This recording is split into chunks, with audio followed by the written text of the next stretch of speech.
ជំរាបសួរនិងសួស្តីពុកម៉ែបងប្អូនទាំងអស់គ្នាថ្ងៃនេះគឺអត់មានអ្វីប្លែកទេគឺមានតែសកម្មភាពដាក់ចំណីទាចំណីមាន់ចែកជូនបងប្អូនទស្សនាទាំងអស់គ្នាបងប្អូនមើលតាមវីដេអូបានអមន់គោកបើសលាយក្រហមតិចតិចនោះនោះវាឈឺម្ដងហើយឈឺទន់ដៃទន់ជើងអស់ខ្ញុំស្មានតែមិនរស់ទៅខ្ញុំដាក់ថ្នាំប៉ារ៉ាអស់2គ្រាប់ទៅវារៀងដើរកើតវិញប៉ុន្តែក៏វាមិនត្រង់ទេក៏នោះបងប្អូនមើលសំបីតែឥឡូវវាចែកចំណីក៏មិនស្រួលដែរវាចែកចំណីប៉ុណ្ណាខុសចំណីទេក៏វាអត់ត្រង់ល្អទេវាអត់ដូចដើមដោយសារវាធ្លាប់ឈឺម្ដងហើយ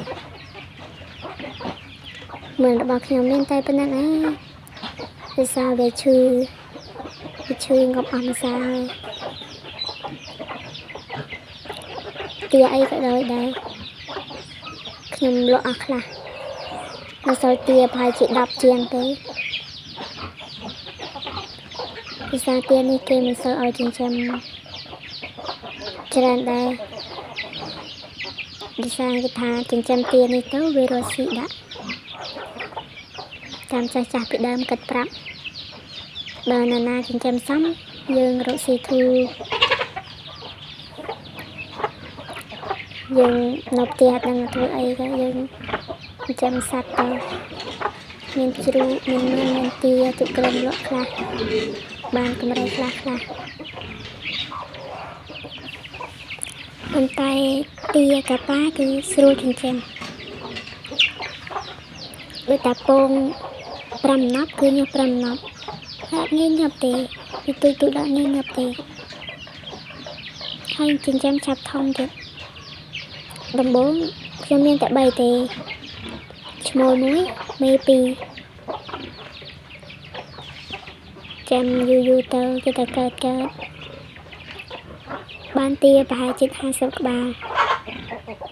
ទៅខ្ញុំលក់ពេលគេទិញ1 2អីយើងលក់ទៅដោយសារទានេះអត់សូវមានទីផ្សារផងបើមានទីផ្សារចិញ្ចឹម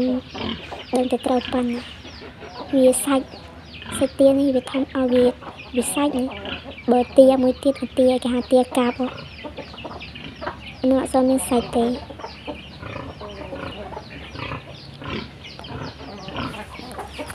មួយចាក់ចំណៃមិនសក់ទេរវល់តែចាក់តែគ្នាចំណៃមិនចាក់តែគ្នានោះថាមិនទាន់ផុតផងចាក់គ្នាទៀតបាន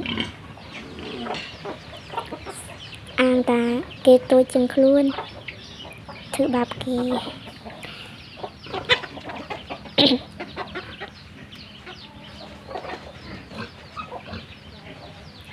មានអីច្រើនទេយើងចិញ្ចឹមមាន់បែបលក្ខណៈគ្រួសារគឺ